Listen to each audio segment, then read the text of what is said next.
आइए सुनते हैं लियोनार्ड रेवनहिल का एक संदेश परमेश्वर के लिए साम्राज्य स्थापक।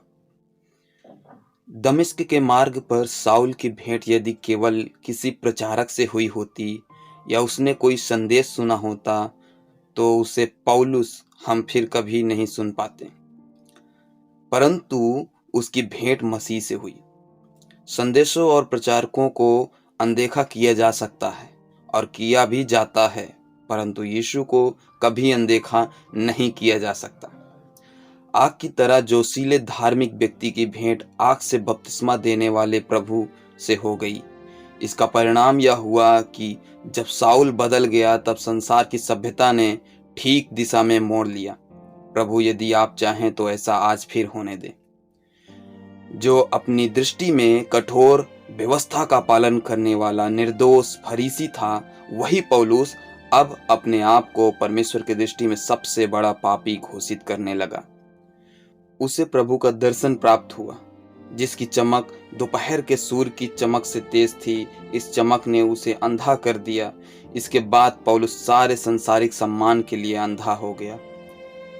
यीशु के लिए साम्राज्य बनाने वाले, महान ज्ञान और ऊंची वंशावली वाले इस व्यक्ति ने कहीं पर अपने प्रभु को न केवल अपने जीवन परंतु पहचान में भी ग्रहण कर लिया।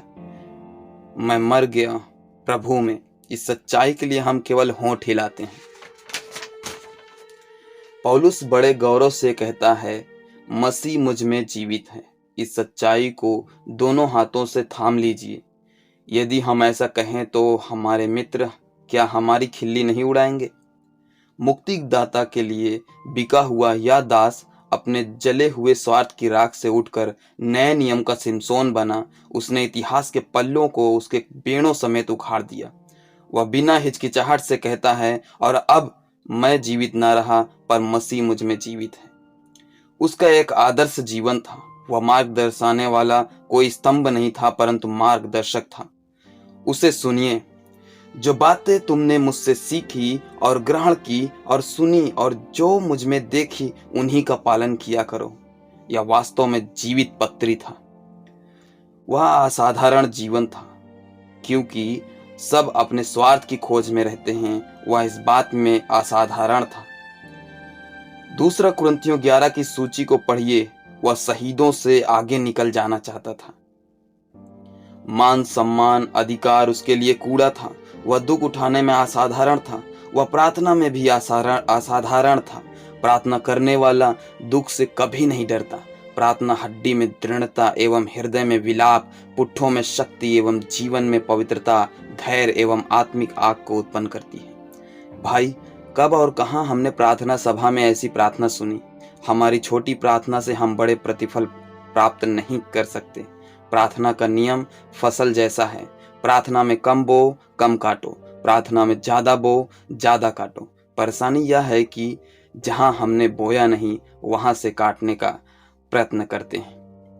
पौलुस का परिवर्तित जीवन यह दर्शाता है कि हम सब उसके समान हो सकते हैं। उसको सुनिए जब वह अग्रिपा के सामने खड़ा है। परमेश्वर से मेरी प्रार्थना यह है कि क्या थोड़े में क्या बहुत में केवल तू ही नहीं, परंतु जितने लोग आज मेरी सुनते हैं, इन बंधनों को छोड़ वे मेरे समान हो जाएं। वह यह नहीं कहता कि मेरी इच्छा यह है कि मेरी तरह लिखे, नहीं, वह यह कहता है कि सब उसका अनुसरण करते हुए कलीसियाओं को स्थापना करें। पौलुस ने यह नहीं कहा जैसा मैंने किया, परंतु जैसा मैं हूं। जिस आत्मा ने पौलुस को भरा वह हमें भी भर सकता है, ताकि हम भी उसकी तरह मसीह के साथ यदि सेवा में नहीं तो बलिदान में पहचाने जाएं। पौलुस ने महिमा युक्त जीवन जिया और वह गौरव के साथ शहीद हो गया, क्योंकि सेवा और बलिदान में उसने ख्रिस्ट के साथ अपनी पहचान बनाई। पौलुस को पास से देखिए। मुरझाया हुआ चेहरा, घाव, उपवास और कोड़ों की मार से टूटा हुआ वह छोटा सा शरीर जिसे लुस्त्रा में बड़ी तरह से पत्थरवाह किया गया, और उसकी चमड़ी जो 36 घंटे भूमध्य सागर में गल सी गई। इसमें जोखिम की सूची, अकेलापन, गिने गए 195 कोड़े, 3 बार जहाज टूटे, 3 बार बेते, 1 बार पत्थरवाह किया जाना, कैद में पड़ना, मृत्यु के जोखिम, इन सब को जोड़कर उसके दुख पर विचार कीजिए। यह दुख इतने हैं शायद गिने नहीं जा सकते, परंतु यदि कोई इनको गिन भी ले तो यह दुख पौलुस के लिए कुछ महत्व के नहीं है, क्योंकि पौलुस ने स्वयं कहा, हमारा पल भर का हल्का सा क्लेश। यह क्लेश क्या आप पसंद करेंगे?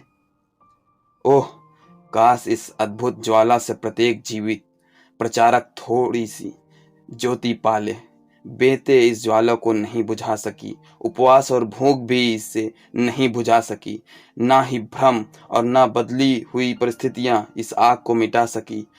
बाढ़ इसे डुबा नहीं सकी, बंदीगिरी इसे पकड़ कर नहीं रख सकी, जोखिम इसके विस्तार को नहीं रोक सकी। यह ज्वाला जलती गई जब तक उसके शरीर से प्राण नहीं निकल गया।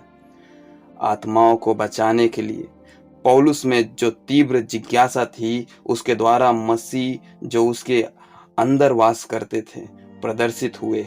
इस कारण उसने नर्क को कपा दिया। हालेलुया दोस्तों, धन्यवाद। ये प्रचार, ये संदेश लियोनार्ड ने जो हमारे लिए किया, ये हमारे हृदय को छू लेता है, हमारे हृदय को कपा देता है। आशा करता हूँ ये संदेश आपके हृदय में जरूर बदलाव लाने वाला है। धन्यवाद दोस्तों। इस वीडियो को देखें, सुनें और इसे शेयर करें, कलीसियाओं में इनका प्रचार करें। धन्यवाद दोस्तों। Please like, share and subscribe.